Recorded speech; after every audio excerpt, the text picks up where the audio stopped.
My trip wasn't starting the way I like.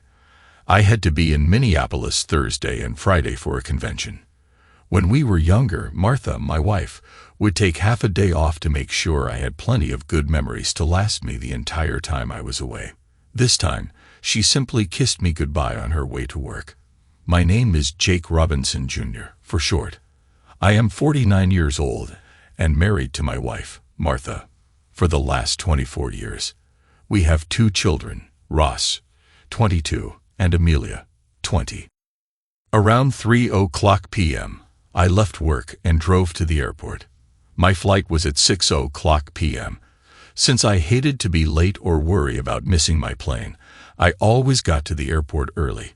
This time, everything went just fine, and I spent an hour waiting for the boarding call. Because of the poor weather, the plane coming from Minnesota was delayed. A snowstorm was heading our way. After a delay of 45 minutes, we finally boarded. Half an hour into our flight, I sensed the plane bank left. At first, I thought it was correcting its heading, but I soon realized that it was turning around. True enough, the pilot informed us that the snowstorm was making a landing impossible at Minneapolis Airport, and we were heading back home. Back at the airport, I rushed to the airline counter to reschedule for a flight the next morning. I was lucky enough to grab one of the last available seats. I would be late for the convention, but I would get there. As soon as I had a seat confirmed, I got on the phone to inform my contact in Minneapolis that I was delayed and arriving the next day. I also left a notice on my boss's voicemail. I then called home, but Martha did not pick up. Although it was a bit after 8:00 p.m., the house was dark, and Martha's car wasn't in the driveway. I guessed she decided to work late or go to a restaurant. Now that our youngest child was away at college, the house would feel empty. I left my luggage in the car and went in. I heard voices coming from the living room. Strange. I headed that way and realized that the TV had been left on. That meant Martha came back home after work, because I'm sure the TV was off when I left for work. I turned it off and looked around the house for her. No sign of her. I called her cell. She picked up after a few rings. "Hi, honey," said Martha when she recognized my cell phone number. "Hi, sweetheart. Where are you?" I asked. It was such an innocent question, the kind of question I asked so many times in our marriage. I didn't ask it to pry or to be nosy. I simply asked to know where she was. "Where else, dum-dum? At home watching my soaps," she answered, figuratively throwing a pail of cold water at me. "And you? How was your flight? Are you at the hotel yet?" My brain froze. I was tired from the traveling delay. All I wanted was to have my wife back to rest and to cuddle with her for a few more hours. They were such simple expectations. Despite a delayed flight, I had felt that I was lucky. I would be able to spend some unexpected bonus hours in my bed with my wife. Until 30 seconds ago, I was happy to be stuck at home. But instead of coming back to my loving wife of 24 years, I was coming back to lies and deception. I wasn't expecting that at all. I didn't know what to do, and I didn't know what to say. Did she really just lie to me? Why would she do that? There was no reason for her to lie to me if she was at work with some friends or eating out. My silence must have been long because Martha asked, "Honey, are you still there?" "Yeah, sorry. We landed in O'Hare and I got to go," I said, hanging up on her. My phone started to ring almost right away. I didn't answer and turned it off. I needed time to think. Sitting all by myself on the couch, I felt numb. I was trying to figure out why Martha would lie to me. Maybe she's planning a surprise for me. I remembered 4 years ago, a series of lies I had to tell her. I was planning a cruise for our 20th wedding anniversary. I involved her boss and her parents for a month. I repeatedly lied, trying to simply weave my way around the truth. All the lies came to fruition the day we took off for a weekend in Miami and ended up at the dock where I presented her with a pair of cruise tickets. But as hard as I tried, I couldn't find a special anniversary in the months ahead. At best, my birthday and our 25th wedding anniversary would be in 10 months. There was one thought that kept returning, but that I relentlessly rejected. I refused to think about it. Not us. Others, yes, they faced that. But not us. That's it. I knew one person that would know of any surprise planned by Martha. My daughter, Amelia. Turning my phone back on, I was soon speed dialing her number. "Hey, Daddy, how are you?" my sweetheart said. "Hi, baby. What's up?" I asked. "Nothing much, Daddy. I just finished my homework, and I am now watching TV," she said. "And you?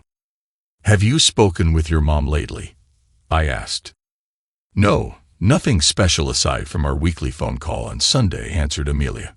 "Sorry to ask, but would you happen to know something about a surprise she would be planning for me?" "Don't tell me what, just tell me if your mom is planning something," I asked, full of hope. "No, Daddy, nothing at all." "Why do you ask?"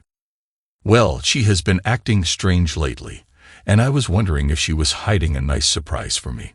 Maybe for my 50th birthday," I told her. "No, not yet, Daddy. Didn't we just celebrate your birthday like last month?"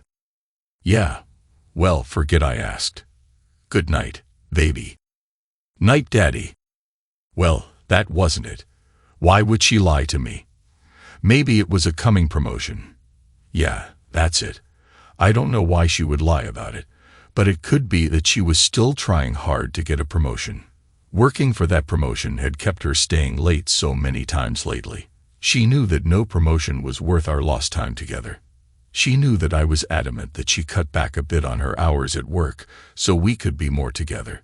She also knew that I was entitled to ask it, as I had myself refused a promotion, in order to be able to spend more time with her and the kids. Just a few months before our 20th anniversary, almost 5 years ago, I had vied for and got an offer to become vice president of finance at my company.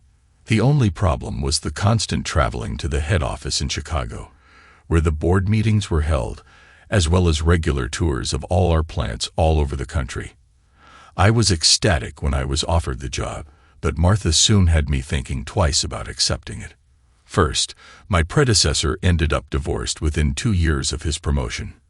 He ended up rich but lonely and miserable. My 2 kids still had 2 and 4 years in high school left, and they still needed both parents' guidance and support. Martha didn't relish becoming the only one involved.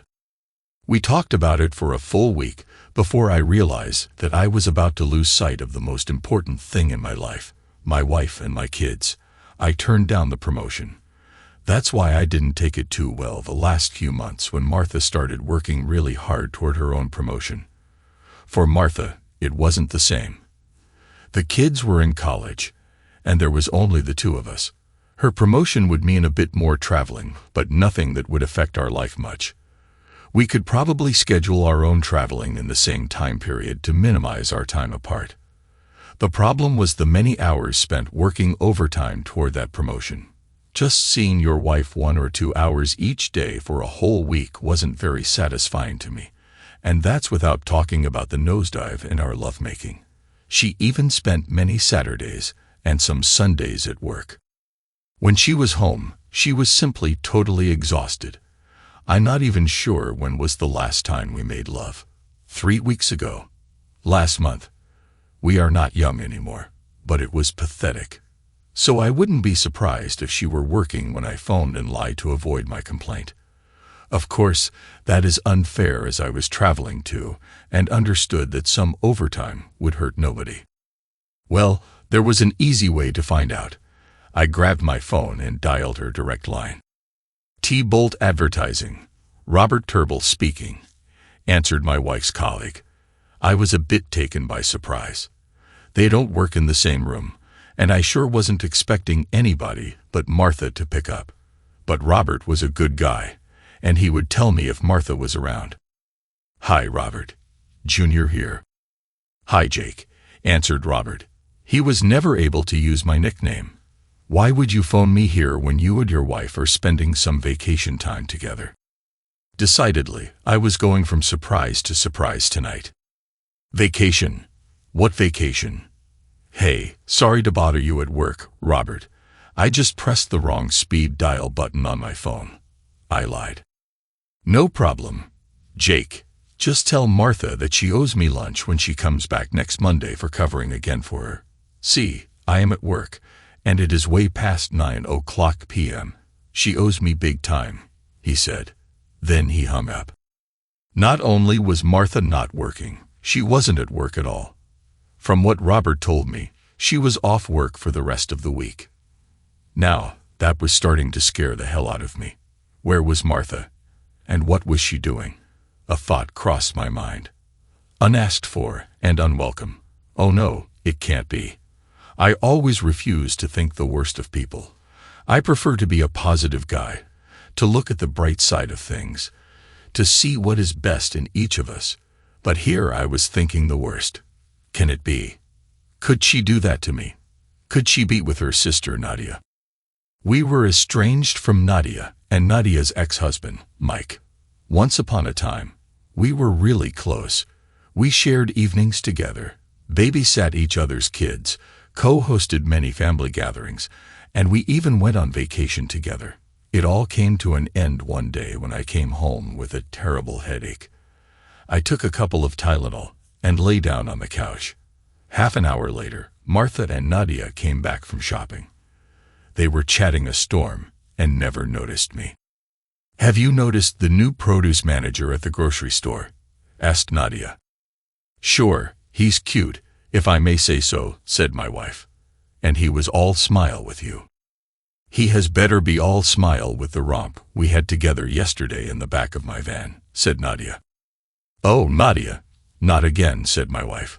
"One day you will get caught, and will lose a good husband, and maybe more." "Don't worry, big sister. I'm always careful," answered Nadia. "We gotta go. It's time to pick up the kids." And they were gone, leaving me wondering what to do. I have always been a straight shooter, but in this case, I wasn't sure about the right course of action. I really liked Mike, and I knew that the news of Nadia's cheating would be devastating. I also knew that he would kick her out of the house in a heartbeat. Do I really want to play the bad guy and destroy their marriage? I wasn't able to reach a decision before my wife came back home with the children. I was glad that she disapproved of her sister's cheating. In a very shrewd way, I decided to leave the decision to her. When we were getting ready for bed that night, I asked her about my dilemma. "Honey, I have a hard choice to make, and I really need your advice," I started. "Let's say that I overheard a conversation today, and that I learned that somebody close to us was cheating, having sex outside the marriage. What should I do? Should I tell on them? Should I get mad at the cheater?" Martha looked at me, unsure at first about what to say. "Well, it might depend on the circumstances. Is it a one-time mistake, or is it an error while drunk?" "There are so many possibilities," said Martha. "Let's say for argument's sake that it's Mike, and that he picked up a woman in a bar," I said. "And I know it is not the first time either. Should we let it slide and not say anything? Should I talk to him to help him change his ways?" Martha suddenly sat straight in bed and grabbed her phone. "That a hole. The two-faced maggot. I'll show you what to do, and I will do it right away. I'll tell Nadia right away that he's cheating on her." I grabbed the phone from her hand. "Let me do it, honey. It's my responsibility," I said. "Are you sure it's the right thing to do?" "You bet I'm sure. I hope she kicks the maggot out of the house." Martha then turned toward me. "And we won't let him stay with us. He can find another place. I don't want a cheater in my house." "Lucky for me," Mike answered the phone. "Hey, it's your favorite brother-in-law here. Sorry to phone this late, but I have something really bad to tell you," I started. "Favorite brother-in-law? You're my only brother-in-law," said Mike. "What is so important that you phone this late?" "I overheard a conversation today, and I have very bad news. World-shattering kind of news. Your better half is not all yours, if I may say so. Your spouse is cheating on you. It happened yesterday, and it wasn't the first time either." Mike was silent for a long time on the phone. "I can't believe it. he finally said, his voice barely loud enough. "Are you sure you were speaking about my Nadia?" "Yes, I heard the confession from the horse's mouth itself. Bragging is a better description than confessing, if you get my drift. And I didn't hear any sign of remorse. It was like describing a game of hide and seek. I am really sorry to be the bearer of such bad news.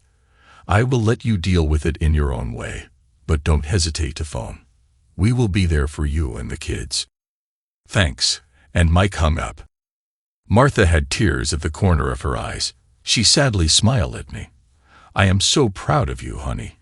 It takes courage to be the messenger of such bad news," said Martha. "Can you please hold me? I feel so lost and scared." I took her in my arms and started to rock her gently. "I wonder if they will go to therapy?" I asked after a little while. "I believe it wouldn't do any good," said Martha sleepily. "Once a cheater, always a cheater." "You're right. Night." I was drifting towards sleep when the ringing of the phone woke me up. "Yeah, hello," I said, yawning and speaking softly, trying to avoid waking up Martha. "What the hell? What did you tell Mike?" asked the very angry voice of Nadia. "Just the truth. I told only the truth," I said, glancing at Martha, who was waking up. "I talked about it with Martha this evening, and we decided it was better to tell the truth, however upsetting it might be." "I can't believe my sister would rat me out," answered Nadia, her voice full of venom. "Sure she would. She was about to do it herself. But I took the phone from her, and I decided to tell your spouse myself," I said. "We agreed that cheaters should pay the price, whatever that price is." Nadia started to cry. "But what can I do? Mike kicked me out of the house," Nadia said between sobs. "Well, if you've been kicked out of the house, it is well deserved," I said. "But what can I do? Where will I go? Can I come to your place?" asked Nadia. "No way. Martha and I talked about it too, and there's no chance that we would offer shelter to a cheater. You're on your own." "I can't believe my sister would say that. She loves me," said Nadia. "Martha, what do we say to a cheater that asks to come over here after being kicked out?" I asked Martha, turning the phone toward her, placing a finger on the opening for the speaker. She had a mischievous smile on her face. Her mouth came closer to the phone. "I don't want a cheater in my house. Get lost," Martha said with real pride. I quickly put the phone back to my ear. "I'll talk for the both of us, and say it only once.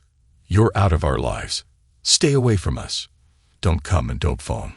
If you want a place to stay, go to your parents and try to explain to them why you've been kicked out of your house," I said, and then hung up the phone.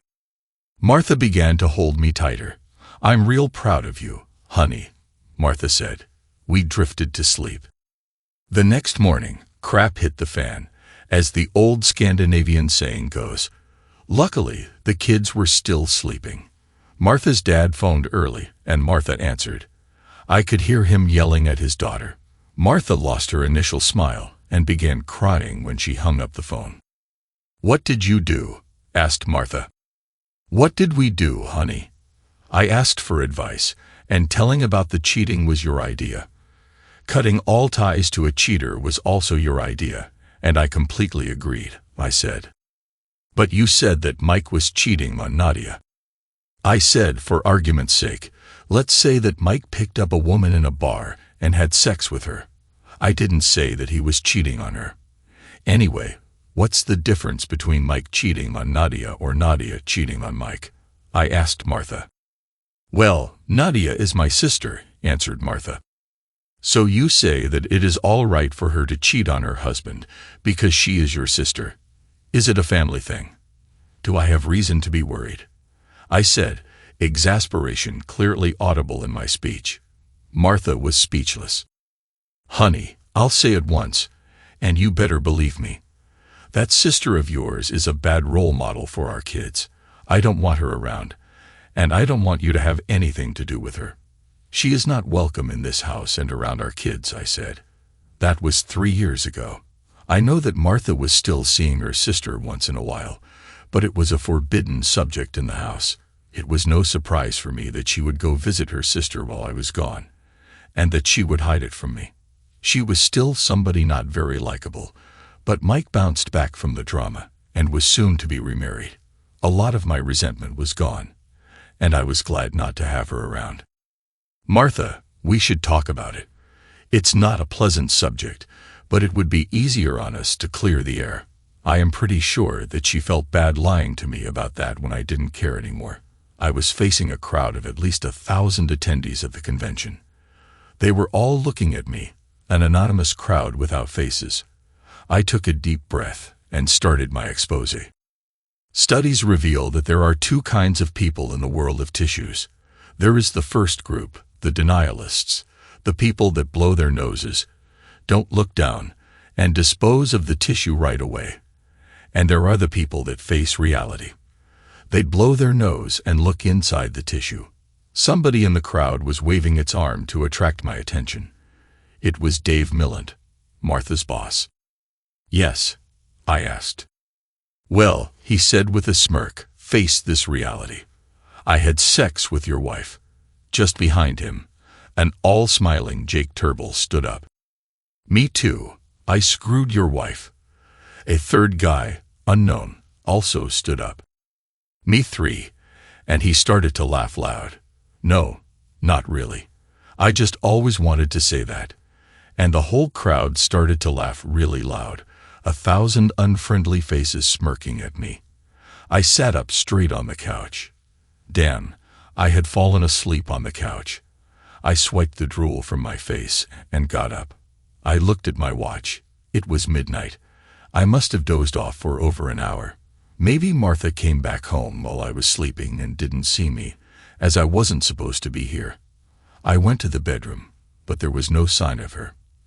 And then I remembered that she was probably with her sister. I wanted to phone Nadia and ask for Martha, but I realized that if I knew where she lived, having picked up her kids there a few times, I had no idea what her phone number was. Or do I? I gripped my smartphone, and just as I was about to go to my contact list, I saw the app's icon for F-Phone. I had that installed on both our smartphones last year when I lost mine somewhere between New York City and Cincinnati. In a matter of seconds, I had the location of Martha's phone. Mills Lake. What the hell was she doing in Mills Lake? Nadia was dead broke, and certainly had no money to buy or even rent a place in Mills Lake. It was a very exclusive community, with most cottages worth many times over the cost of our house. I used Google Earth to pinpoint where she was exactly.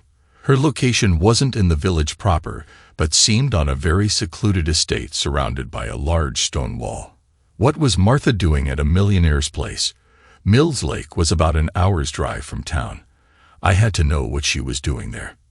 I was not ready for a confrontation, if ever, and I had to find out what she was up to. If I were to simply ask her, she would probably lie, as she already did. Within minutes, I was in my car. All the time I was driving there, I kept kicking my butt for refusing to believe the worst from Martha. I should have looked right away at the GPS locator of her phone instead of finding excuses for her lies. When I arrived at Mills Lake, I still didn't know what I wanted to do. I didn't know what to expect. I kept hoping for a simple explanation. I drove toward the estate where Martha was. Dan, there was a huge gate blocking the entrance, and I sure didn't intend to drive there and buzz the house asking for my wife. I looked around, and a parked car along the road would be an eyesore for the locals and would certainly attract a police car or whatever security guards were working for this select community. I drove a bit before I found a wooden trail where I could park the car. I didn't even know how I would climb that wall. That's when I realized that the estate was fronting the lake and that there might be a way to access the property from that side. I soon found a pedestrian access to the lake. At the shore, I wasn't even sure which huge cottage Martha was in. I had to keep checking back on the GPS locator. I finally arrived at a big mansion. There were still some lights on at the mansion, but it was coming from the second floor. The first floor was dark. One drape was open, and light was pouring out that window. I found a tree and climbed high enough to have a look inside the house. I first saw a man wearing a white terrycloth housecoat. I didn't recognize him at all. He was older than myself, maybe 60. He moved away. A few minutes later, a woman appeared, and I instantly understood why Martha was there. It was Nadia. Her own housecoat was open, and she looked outside while sipping champagne from a flute. She was naked underneath the housecoat. Well, she was still a very good-looking woman at 40. She still had a flat tummy. So I was right. Martha was with her sister. I wasn't surprised to learn that Nadia was after a sugar daddy, knowing that the divorce had been hard on her financially. But I didn't really like learning that Martha was dragged into that kind of life. You never know what can happen with these people. The man I first saw came behind Nadia. He gently grabbed her. He took the glass of champagne from Nadia and left it out of sight on his left. I should have climbed down from the tree to avoid seeing my sister-in-law without her clothes, but I didn't. The old man still had his housecoat on. The man started acting like an animal. I am really old-fashioned. For me, love and sex are simply two sides of the coin of a union between a woman and a man. What I had just witnessed was totally devoid of love. I didn't like Nadia, but I would never wish something as bad. A bit embarrassed by the sideshow, I was about to climb down when the couple moved away from the window. That's when I caught a glimpse of Martha. She was sitting on a couch further back in the room, a silly drunken grin on her face. My heart froze. Her housecoat was not only open, it was open all the way down to her hips, held in place only with the belt. A second man approached her, opened his housecoat. Martha sealed the fate of our marriage when she put her drink down and kissed this man. I was so shocked that I took a step backward and fell from the tree. Branches broke my fall, and I wasn't hurt too much when I landed. Luckily, no one heard my fall or no one was bothered that I fell like a zombie, tears streaking down my face. I limped my way back to my car. I was hurt, really, really deeply hurt. Not from my fall from the tree, but from my fall from grace, from the loss of my love. I thought for a few seconds to rush to the cottage, break down the door, and cause as much mayhem as I could. But the idea of spending the next 3 to 5 years in jail for breaking and entering, and for assault was not very appealing, to say the least. A mix of emotions was fighting in my head as I walked alone through the night. There were no more denials in me. There was just a sense of loss, an immense sadness, and a rising anger that I didn't dare risk to let loose unless it overwhelmed me and screwed my life even more than it was. I knew that even if my anger turned to rage, I would never do something that would physically hurt Martha. But I almost did. I could have simply driven home, packed my stuff, and left her, living in a no-fault state with our own wages, and no more underage kids living at home. The divorce would be straightforward. Split everything 50-50, and bye-bye. But I needed a little payback. I played a few minutes with an idea and decided to go for it and see how it would play out. I took my phone and dialed Martha's number. As expected, she didn't pick up, and I got her voicemail. I was hoping that she would check her voicemail immediately after I left it, just in case. "Hey, honey," I said. "You didn't pick up the house phone, so I'm now trying your cell. I just wanted to tell you not to panic when you hear my keys in the door in a few minutes. It was a crazy evening, with a snowstorm diverting our plane toward Chicago, then finally being sent back here. They are not sure exactly when we will be landing, but I should be home 30 minutes after that. See you shortly." Now she must have heard the ping sound telling her that she had a voicemail. As we were in the middle of the night, she must be curious and distraught enough to receive a message this late. That is really out of character for me. Now she is reaching for her phone and going to voicemail. Please let her be drunk enough not to realize that I couldn't have used my cell phone on the plane. Now she is in a panic mode. She is about to get caught. She is not sure, but she thinks that she might just have time to jump in the car and beat me back home. All the while, she is dressing up real quick and probably answering questions from her sister and her lover. My phone startled me when it started to ring. I didn't think about it. It made sense that she would try to figure out exactly when I would be home. "Hi, honey. Sorry if I woke you up," I said. "It's all right. Are you on your way home?" asked Martha. "I should be there in about an hour, give or take a few minutes," I answered, knowing that it would be touch and go for her to beat me back home. But would she bite? "Okay. See you then," she said and hung up. Within a few minutes, I saw her car coming from the estate's gate and driving rather fast toward the interstate. Damn, she almost ended up in the ditch. She must be drunker than I thought. It is one thing to play with Martha. It is another to sit here while she might be involved in an accident and kill some innocent strangers. I was mad at her, but not at the risk of the life of the mother of my children. Think fast. Think fast. 911. What's your emergency? I would like to report a drunk driver. The car almost ran into me, then sped away, swerving like crazy. It just got on the interstate at Mills Lake, heading south. It's a dark blue Ford Taurus, and I got the 4 last digits on the license plate, 7714. Somebody better stop that car before the driver kills somebody. I was thanked for my assistance and reassured that a patrol car would be checking the drunk driver. I kept my distance and followed Martha. 2 exits later, I saw a highway patrol car way up on a bridge over the freeway. As soon as Martha's car came into view, it took off and headed back on the interstate. Sure enough, they pulled Martha over. I passed them. 45 minutes later, I was back home. It is almost funny if it wasn't so sad that, in a matter of one night, the life of one of the persons I loved so much would become of no consequence. I really had to take a few seconds to weigh the possibility that Martha might die in a car crash, and the sadness and misery my children would suffer. Nowhere was my love for her a factor in the decision I made. Not that I didn't love her anymore, but that I wasn't able to see our lives going forward together. I turned the house phone ringer off and turned my cell phone off. I needed to think. I can't believe I spent the last hours trying to find an explanation for Martha's lie when the obvious one kept jumping in my face. I opened a bottle of wine and tried to figure out what I would do. For years, I believed that my love for Martha would be like a good bottle of wine, that it would reach its peak with age. As it is, it seems that it turned to vinegar. I loved that woman so much that the pain of her betrayal was killing me. No, it's not only the betrayal that was killing me. It was also the discovery of the loss of our love that was killing me. Without that love, I was nobody.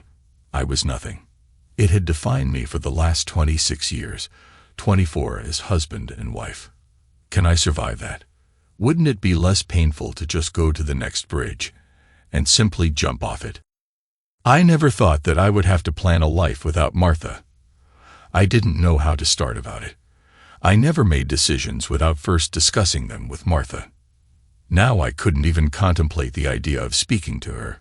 It's simple. My family has been my whole life. Every single decision has been made thinking about my wife and my kids. Even our social life was focused on the needs of our family. I didn't congregate much with my fellow workers. I attended social functions like the annual Christmas party and such, but I was always heading home right after work. I could count on the fingers of one hand the times I had gone out with people at work over the last 10 years. With the kids now out of the house, it was only Martha and I. Now it was only I. I was left alone with my grief. I was left alone with nobody to love. Alone for the first time in my life. Why did she do that to me? Why the deception when a simple divorce would have been still painful, but more respectful of all the years and happy moments we shared? When did she stop loving me? Was she only staying with me until the kids grew up and left? When did she stop caring? I saw the departure of our kids as an opportunity to concentrate more on Martha and on us. It seems she saw it as the end of the road for us. My thinking wasn't that clear, but I now realized that she probably didn't know how to break it up. Somewhere, I think she still cared about me, unless it was only cowardice. I kept seeing that stranger having sex with her. The way she kissed him without hesitation and started to have sex showed me how comfortable they were with each other, or how easy it was to cheat on me. Martha and her lover, me alone without love, brought only one thought. We were dead as a couple. Amidst my despair, my pain was a link to life. Pain reminded me of my loss, of better moments, of my kids. I must think about them. My kids saved me that evening. I didn't have enough self-esteem left to extract me from the deep well of my despair. My kids did it. The thought of them helped me cling to a little bit of self-preservation. Ross and Amelia will soon get married and start their own families. I realized that I wanted to be the grandpa to spoil their many kids. I just won't do it with Martha. I had to get away from all that before the grief killed me. It wouldn't be very hard, just painful. I know that I will always remember Martha the way I loved her. I know that I will also always remember her having sex with another man. I had to get out of Dodge. I had always been a man of modest expectations. My parents were not rich, but I grew up in a very loving family. I could do without all the flashy stuff I now owned. Thinking about everything we owned, my clothes, my car, and my laptop were the only things I would take with me. The more I thought about it, the more obvious the resolution of my problem was. I'll pack up my stuff and disappear. I don't want to set my eyes on the woman I once loved more than life itself. The sight of her would just remind me of what I lost and of my constant pain. I got up, grabbed a few bags, and started to put all my clothes in them. It took me only 30 minutes. I had all the bags in my car in a matter of minutes. It was close to 6:00 a.m. when I finished packing. I then took a nap, as I was confident that Martha would remain in the drunk tank till mid-morning. I slept like a rock. My phone alarm clock woke me up at 9:00 a.m. After making an emergency appointment with my lawyer. I took a shower, removed my wedding ring, and left it on the table beside my phone. I decided to take a few minutes to write a Dear Jane letter. We had nothing to talk about, but I had to vent my disappointment. Martha, I should have known that you would turn like your sister, a stupid, oversexed, lonely, divorced woman. Genetic, I guess. By the time you read this, I will be gone from your life, never to see you again. I love you so much that your betrayal hurt like crazy. I never thought that I could hurt that much. For the 24 years of happy life together, I am thankful for the 2 kids you gave me.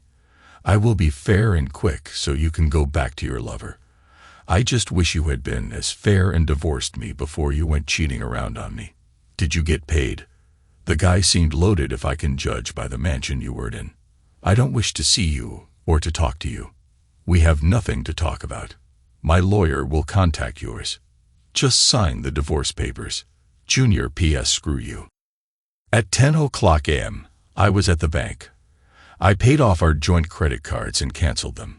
I had the bank make a cashier's check for all our savings and CDs and transferred just enough money into the checking account to cover the mortgage and utility bills for the next 2 months.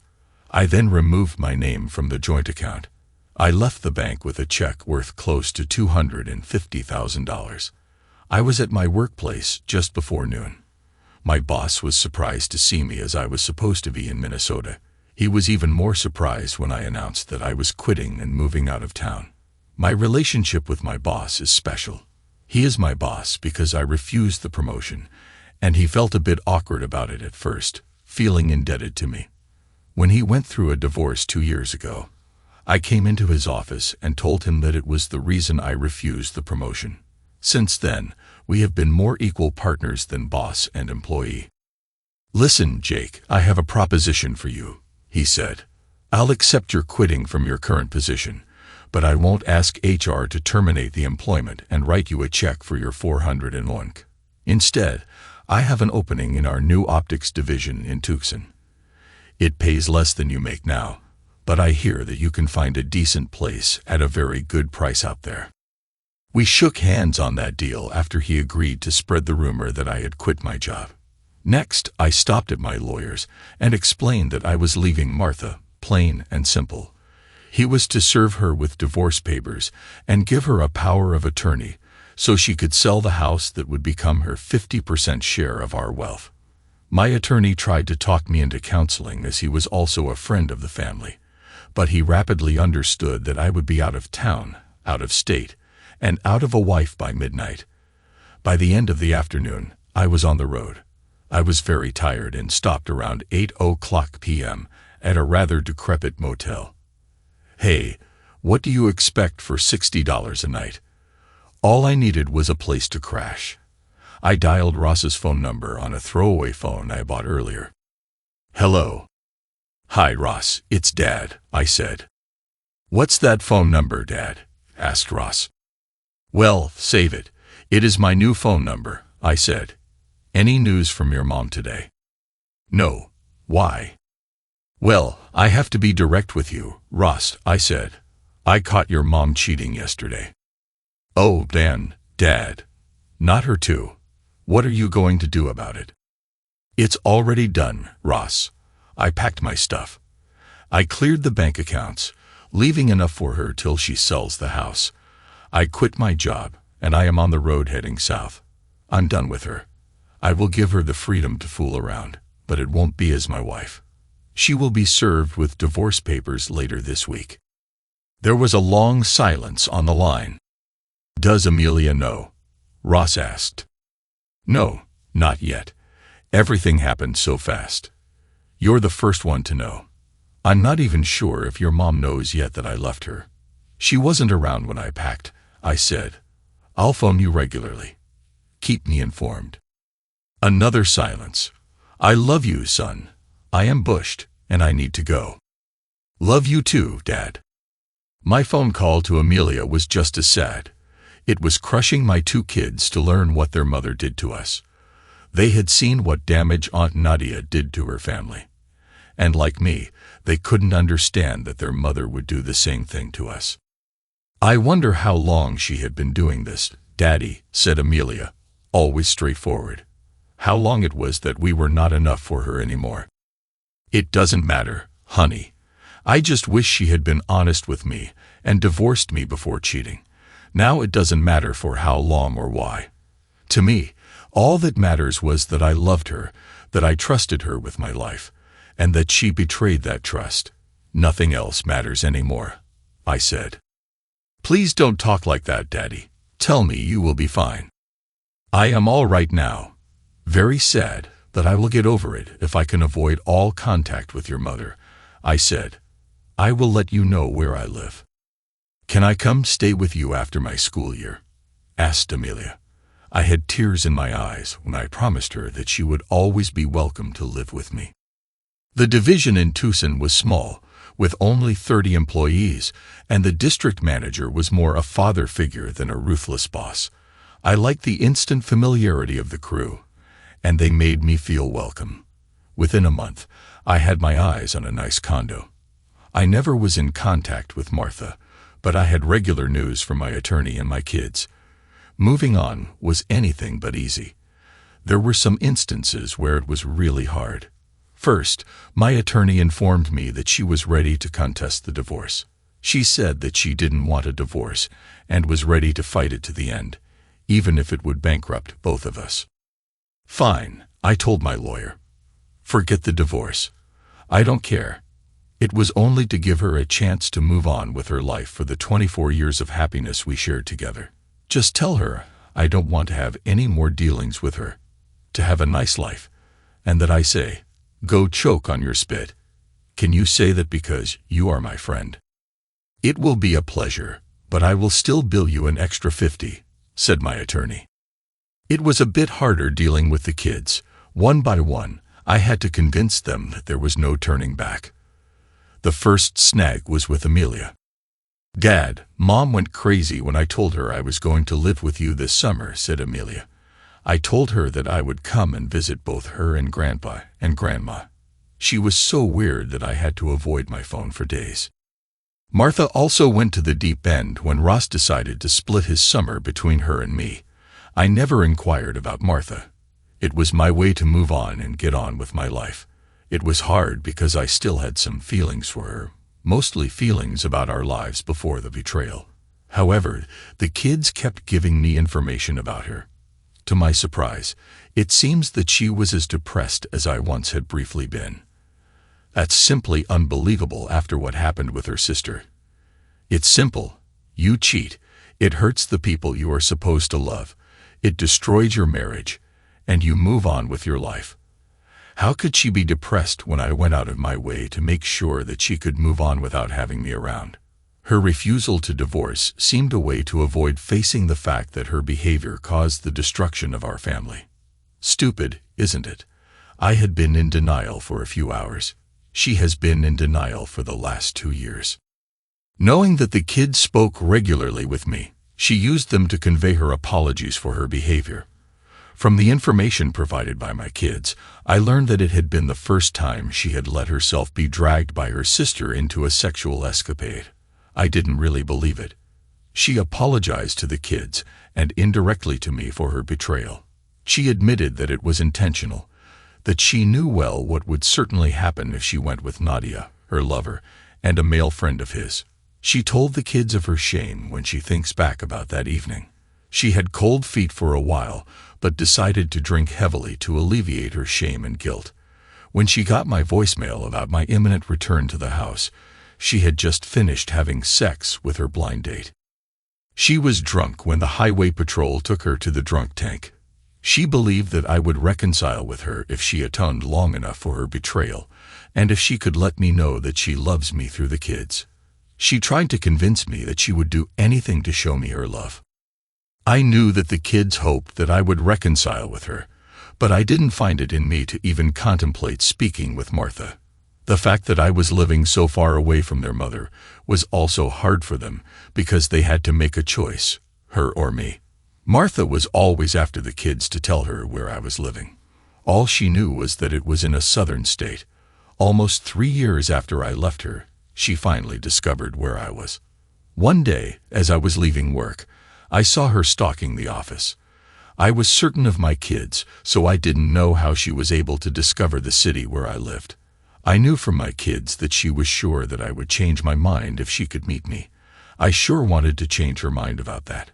She didn't see me because I left from a side door. I grabbed my phone and punched a number.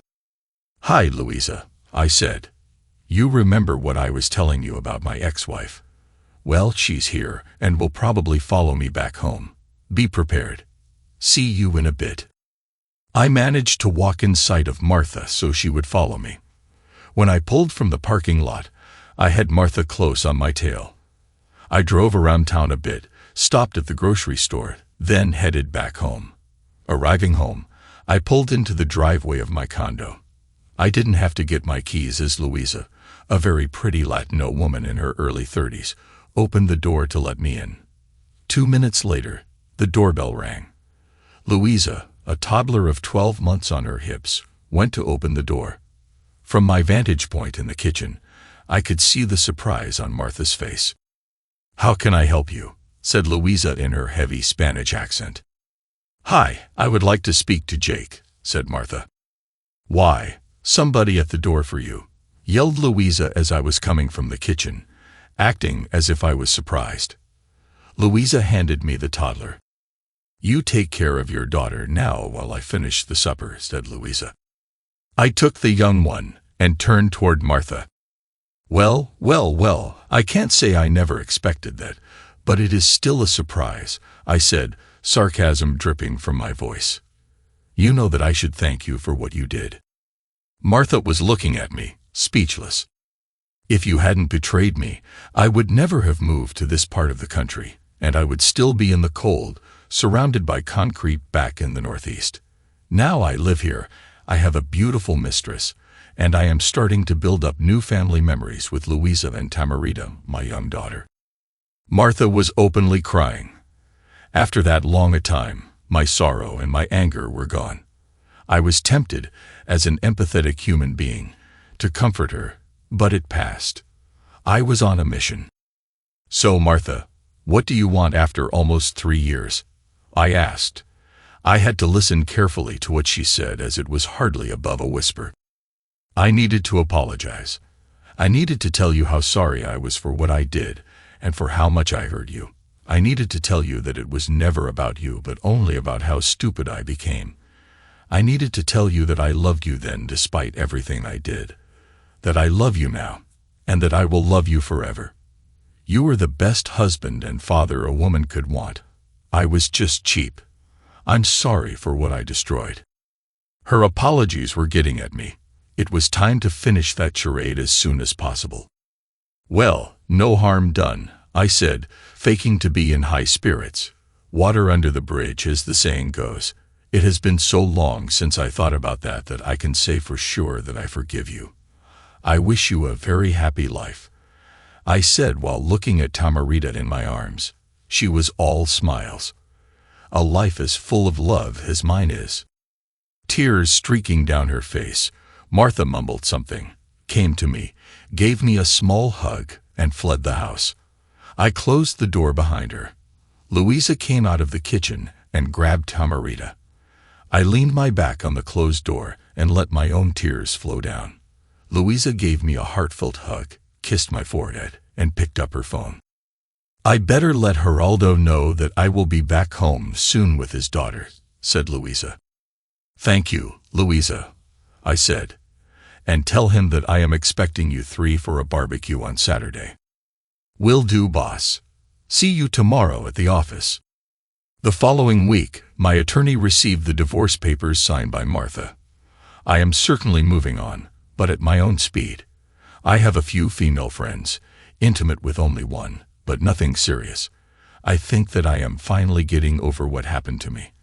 I am definitely less skittish when a woman moves in my vicinity. I know that I should give carte blanche to Louisa to set me up with a nice young woman. And now I believe that I will just do that. However, after that visit, I am second-guessing myself. I am second-guessing not about leaving Martha, but I always thought that I had nothing to talk about with Martha, that she knew exactly what I thought about a cheating spouse and the way to deal with it. But having heard a bit from Martha, maybe I should have confronted her at the time, even if I always hated confrontation. I know one thing for sure. It was better for me to just disappear as I did. I loved her so much that if I had confronted her, I would probably have believed her remorse and heeded her apologies, and I would probably have lived a miserable life of distrust before going through the divorce route. But now, 3 years removed from her betrayal and our life together, Martha's apologies helped me feel like I can now really move on. It was the closure I needed. I can let go of my pain and start again to believe in love. One day, I might even let her know that I don't really have a second daughter. I just might. But I doubt it. I don't owe her anything anymore. Thanks to everyone who took the time to listen to today's stories. If you enjoyed it, please consider liking and subscribing if you haven't already. Feel free to share your thoughts on the events in the comments below. Take care.